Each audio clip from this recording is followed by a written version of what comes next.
What am I to do with this visitor? It's been ages since the last one. Is there even any way I can get them home? Will it interfere in my research? I suppose Ava! I told you not to brush my tail like that. You know it's sensitive. I ought to... Ah, Star Sailor. Forgive me. I thought you were someone else. Who?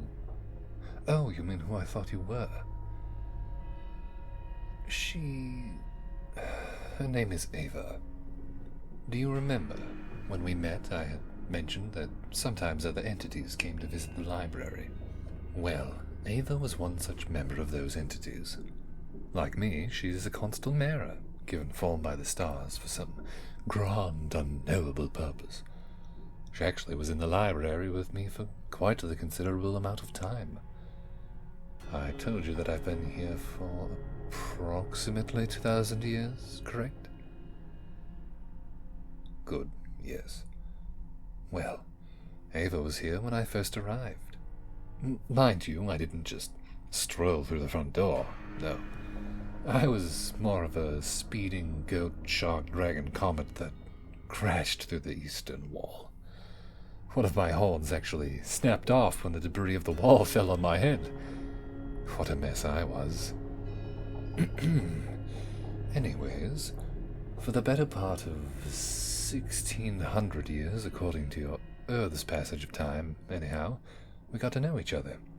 Oh, she loved to sneak up on me whilst I was reading, the cheeky mutt. Ah, I nearly forgot, yes. She's not made of the same parts as I am, but instead a dog, a cat, a raven, and a deer. One more animalistic feature than I possess. But yes, she was quite the rascal, and very, very good at sneaking up on me.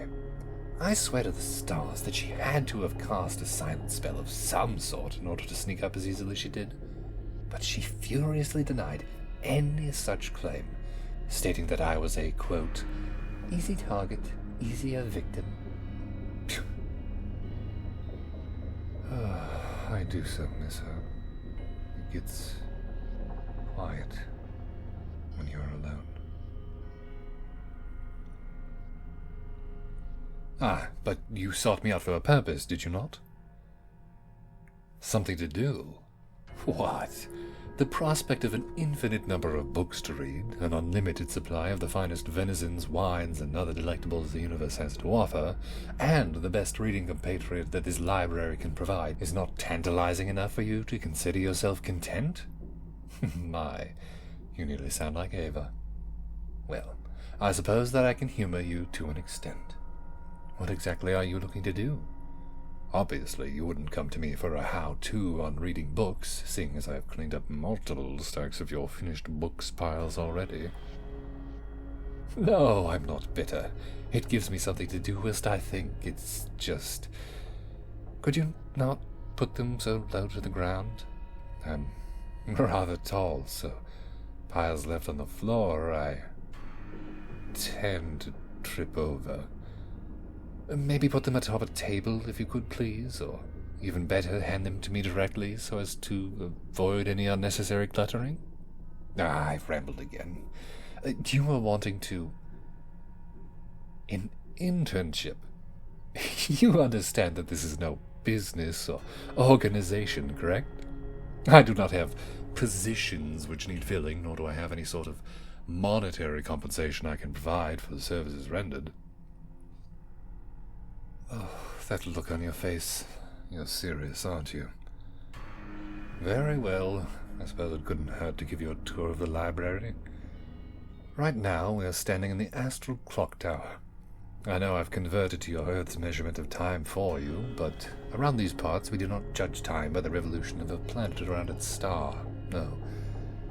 Instead, what you would call a second hand is instead a measurer of sorts. Every time this hand moves forward, a star, somewhere, dies. It is natural, of course. Hardly anything lasts forever. Converted to your homeworld's time passage, that would equate to roughly 60 earthen years.